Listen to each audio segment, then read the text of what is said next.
Whisper of the Elephant, a tale from Africa.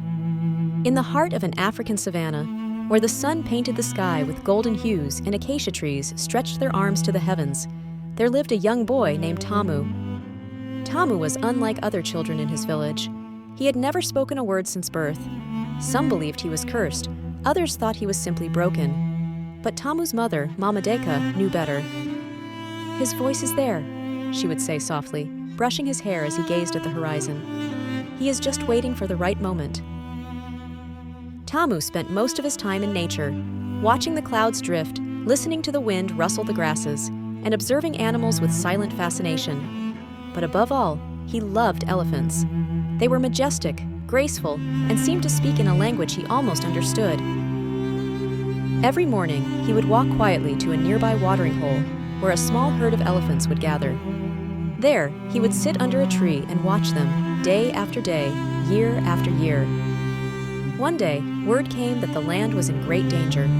The rains had not come, and the rivers were drying. Crops failed, animals grew weak, and the villagers grew desperate. Some of the elders said the balance of nature had been broken, that something sacred had been disturbed. Then came the hunters. Strangers arrived with weapons and greed in their eyes. They sought the elephants, for ivory, for sport, for power. The village elders warned them to stop, but the hunters laughed.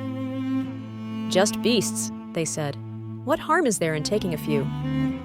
That night, as the village slept, a cry echoed through the trees, deep, low, and heart-wrenching.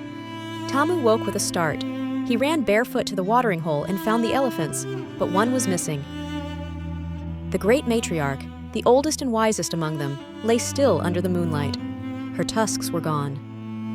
Tamu knelt beside her massive form, tears streaming down his cheeks. And for the first time in his life, he made a sound. A small, trembling whisper. And then, the earth seemed to listen. The remaining elephants gathered around him. The moonlight shimmered on their gray skin. One stepped forward, the young daughter of the fallen matriarch. She looked straight into Tamu's eyes. Something passed between them, an understanding, a promise. Tamu stood. He walked back to the village, the elephants behind him. When the villagers awoke, they found him standing in the square, the herd at his back. The hunters stared, confused. Then Tamu opened his mouth to speak. And just as he did, a sound emerged, clear and soft, like the breeze before dawn. The villagers gasped.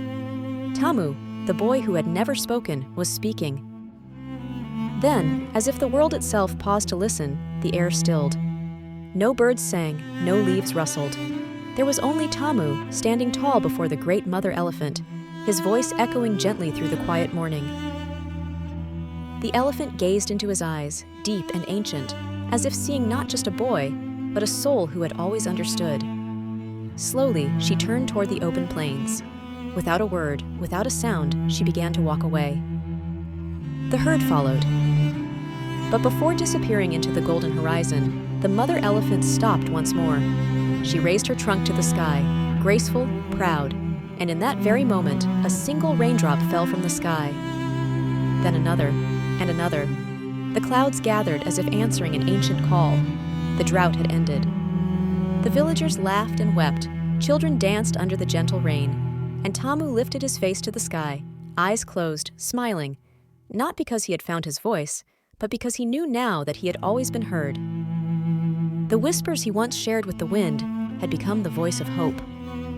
Moral of the story: true voice isn't just what we speak, it's what we feel, what we know in silence, and how deeply we connect with the world. Even the quietest soul can carry the loudest message when guided by love, understanding, and courage.